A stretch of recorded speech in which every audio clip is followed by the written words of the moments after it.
Hello, and in this part 2 topic, I'm going to describe an interesting job that you would like to do. You should say what it is, what skills are required, and explain why you think it would be interesting. Now, I spent quite a bit of time trying to think of a job that most people would like to do, and it is very tricky. And I've picked the job of a writer because I think lots of people would like to be a writer. Even if you don't want to be a writer, then you can talk about this topic. Remember, IELTS is not a test of truth. It's about using the language that's going to get you the highest grade possible. If there is an interesting job that you would like to do, then please talk about that because you'll be more passionate about it. But make sure that you know lots of vocabulary connected to this topic, and hopefully there'll be a few words and phrases that you can use for other jobs as well, not just for this job as a writer. The answer to this question is something I've been giving a lot of thought to recently, as I am stuck in a rut in my current job, and I would love to resign and do something completely different. I've been working in admin for the past 15 years, and I feel I need a new challenge.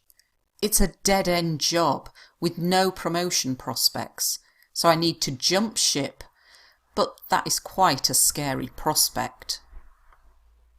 Anyway, what I'd absolutely love to do is become a writer. Some might argue that you need to have a degree in creative writing or whatever. However, I feel that the key skill for this job is an imagination. The best writers create stories with amazing plots, plot twists, and a great protagonist. And for this, you need to be a creative and imaginative person.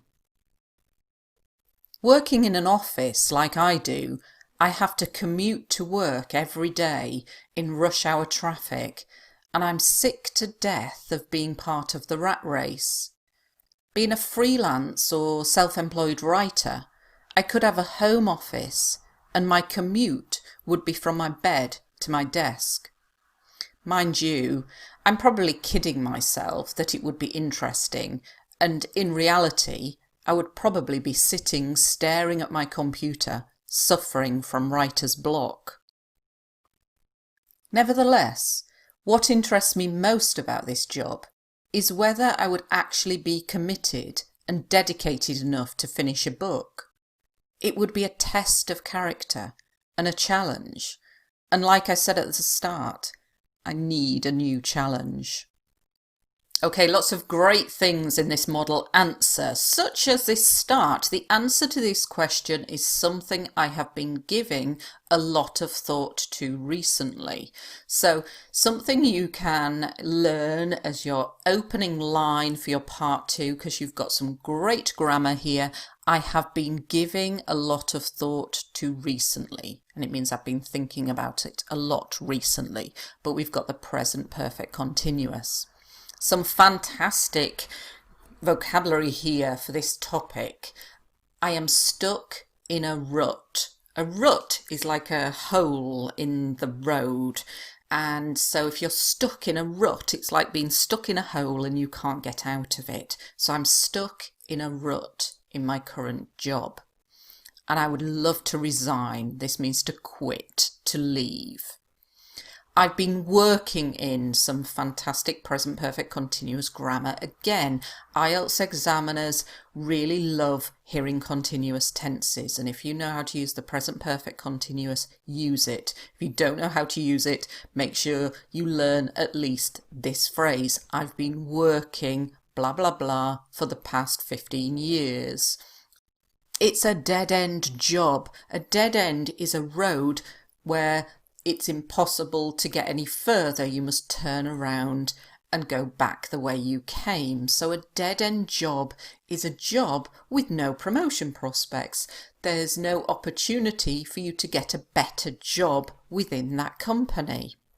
So I need to jump ship. If a ship is sinking, you need to jump out of it. But we use the phrase to jump ship, meaning to leave, to go. A scary prospect is a frightening idea. So the idea of leaving a job, even if it's boring and you hate it, is always quite frightening. So we can describe it as a scary prospect. If you're talking about any job, think about the key skills, and these are the important things that you must be able to do.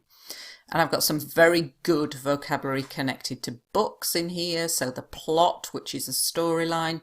A plot twist is when the storyline goes in a direction you weren't expecting. And the protagonist is the main character in a book or a film or a TV series. Very useful vocabulary for lots of other topics, for talking about transport, for talking about where you live, for talking about the environment, for writing. To commute. To commute means to go from your home to a place of work and travel a significant distance. That is the verb, but I've also used it as a noun, my commute. You can call yourself a commuter. So this is a very useful noun, verb that you can use for writing and speaking. This is also very useful, the rat race. If you looked down on a city like London, Beijing, Tokyo, everybody would look like little rats running about. And this is what we mean by the rat race. When you work in a city and all you do is run from the train to your job and then back from your job to the train, and you're little rats. And we call it the rat race. It's like a competitive, horrible environment living in these big cities. And I'm saying I'm sick to death, meaning I hate it. I'm sick to death of being part of the rat race. So being freelance, it's similar to self-employed. If you're freelance, often you work for lots of different companies, but you don't have a permanent job. Home office, this is quite a new word that we've joined two words together, because now, particularly in my country, in the UK, lots of people are working at home and we have home offices.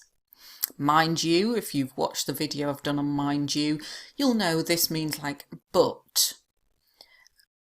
I'm probably kidding myself. This means fooling myself into believing something. So I'm thinking, oh, it's going to be wonderful, it's going to be fabulous, and I love it, but I'm probably kidding myself. I'm kind of not telling myself the real truth, and that I would sit all day staring, looking at my computer, suffering from writer's block. This is something that if you are a writer, when you just cannot think of what to write, we call it writer's block. And some good words for talking about jobs: if you're committed, focused, dedicated, hardworking. It would be a test of character. So something that's quite difficult we call a test of character. It's a bit like a challenge.